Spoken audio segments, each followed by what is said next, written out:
Hi, I'm Jason, a 21-year-old who's been through more than most at my age.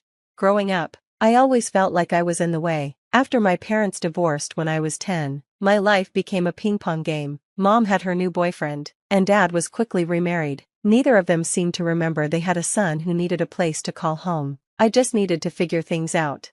Jason, you'll stay with your dad for a while, Mom said, avoiding my eyes as she packed up my room into boxes. Dad was no better.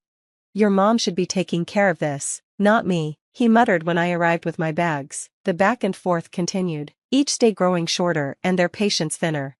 You know, Jason, maybe it would be easier if you stayed with your Aunt Marie just until we sort things out, Dad suggested one day, not even trying to hide his relief when I agreed. Aunt Marie was different. Her home was small, but her heart was huge.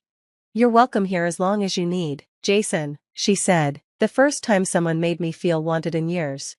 Why don't they want me, Aunt Marie? I asked one night, the weight of my parents' neglect heavy on my young shoulders.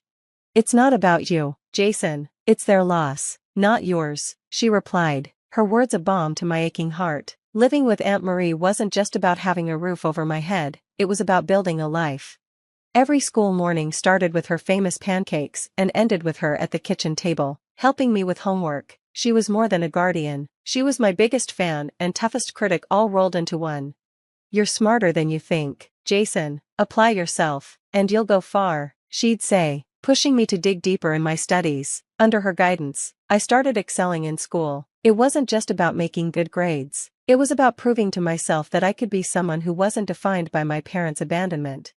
Every A on a test, every successful project, wasn't just a win for me, it was a win for us.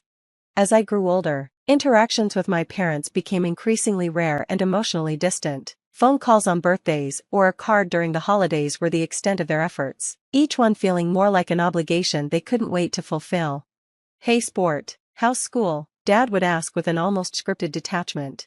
It's going well, thanks, I'd reply, keeping it brief. The calls usually ended as quickly as they started, leaving a hollow feeling that lingered a bit longer each time. But Aunt Marie's presence made up for it all. She was there for every important moment, my first soccer goal, my high school graduation, and every small victory in between. It's not where you come from, Jason, it's where you're going, remember that, she'd remind me whenever I felt the sting of parental neglect. By the time I was ready for college, I had grown into a strong, independent young man, largely due to her influence. Aunt Marie drove me to college orientations, helped me fill out applications, and celebrated with me when the acceptance letters came in. We did it, Aunt Marie, I told her the day I got my acceptance to State University, my first choice. We sure did, kiddo, she replied, her eyes misty with pride. Her unwavering support wasn't just about fulfilling a duty, it was about providing me with the foundation of love and encouragement every child deserves. As I moved into my college dorm, looking back at her waving from the car, I knew that no matter where life took me, the lessons she taught me and the love she gave would always be with me, guiding me forward. The news came during my sophomore year of college. My grandfather, whom I hadn't seen much since I was a kid due to my parents' split but whom I loved very much, had passed away. The news hit me like a thunderbolt, a shock I hadn't anticipated, but the real surprise wasn't just his passing, it was what he left behind for me. According to his will, I was to inherit $1 million. I remember sitting in the lawyer's office, feeling a mix of grief and disbelief. Your grandfather always spoke highly of you, Jason, he believed in your future, the lawyer told me as he handed over the documents. I was overwhelmed. My grandfather had watched from a distance, but still saw something in me worth believing in. It was a stark contrast to my parents, who seemed to have forgotten I existed unless it was convenient for them. The inheritance felt like a validation of my efforts and my worth, a reward for all the pain caused by my parents' neglect and abandonment. But it also brought an unexpected complication, the sudden reappearance of my parents. Almost overnight, they were back in my life, their affection overflowing in a way that felt jarring and insincere. Jason, we've missed you so much, Mom said over the phone, her voice dripping with an emotion that didn't quite reach her words. We were just thinking about how long it's been since we all got together, Dad added, as if years of neglect could be brushed aside. Their timing seemed too coincidental to be genuine. It was clear they were aware of the inheritance, and it pained me to realize their sudden interest was likely driven by the knowledge of that $1 million. The calls and messages increased, each filled with feigned concern and hollow sentiments. We should catch up, Jason. It's been too long, Mom would say, but all I could hear was the unspoken, we should talk about that money. I found myself in a tough position, torn between the desire to finally have my parents back and the nagging suspicion that their motivations were purely financial. The internal conflict was exhausting, and I leaned heavily on Aunt Marie's wisdom. They're your parents, Jason, but be careful, she cautioned, her protective nature always at the forefront. People don't change overnight. As the reality of their intentions became clearer, I braced myself for the inevitable confrontation. I knew I had to confront their sudden change of heart head-on, and I braced myself for what was quickly shaping up to be a significant conflict, one that would test not just my resolve, but the very nature of our familial bonds. The pressure built rapidly after my parents re-entered my life, with each conversation subtly steering towards finances. It wasn't long before the veil was lifted entirely. During a particularly blunt call, my father laid out their true intentions with unsettling clarity.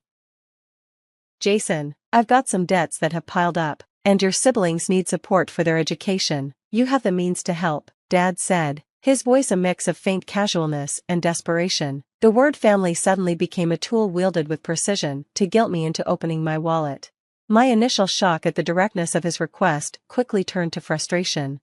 We haven't really been a family for years, Dad. Why am I only hearing from you now, and only when you need something? I countered, my voice firm despite the turmoil inside.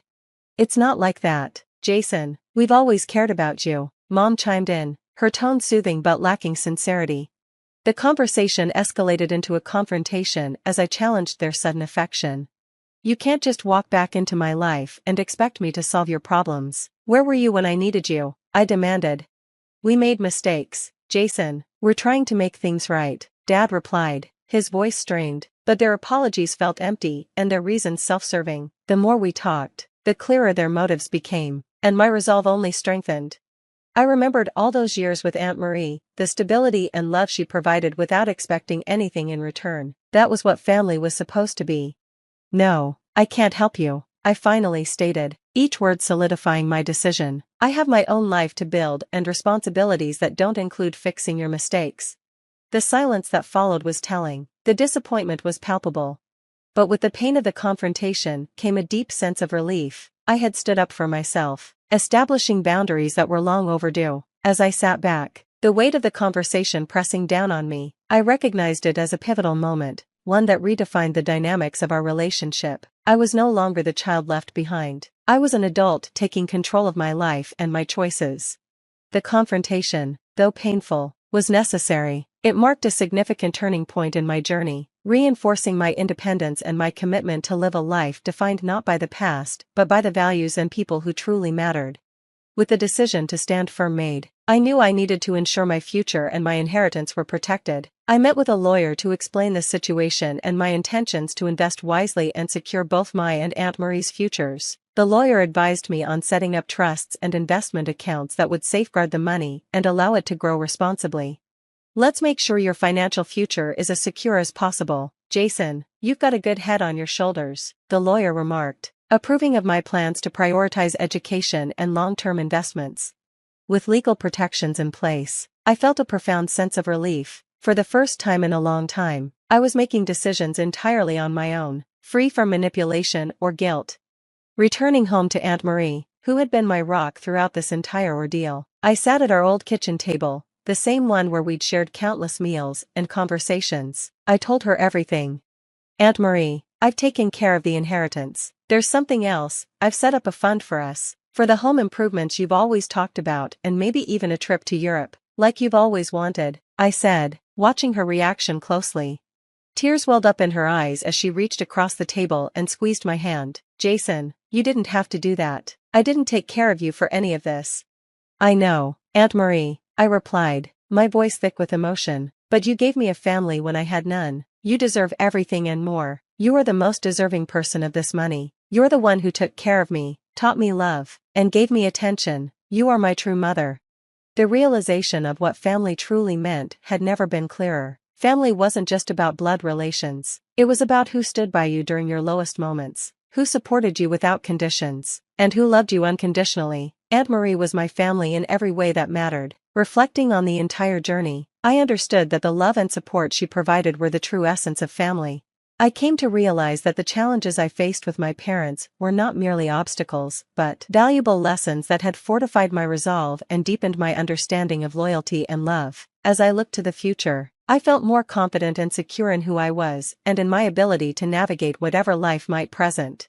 With Aunt Marie by my side and a clear path ahead, I was ready to embrace new possibilities. I understood that true wealth wasn't measured by my bank account but by the relationships that had endured and the resilience I had gained. The clarity about what truly matters and the strength to stand up for myself were the real inheritances from my grandfather and father. These lessons would guide me long after the money was spent, ensuring that I lived a life rich in love and integrity, a life that Aunt Marie and I would build together.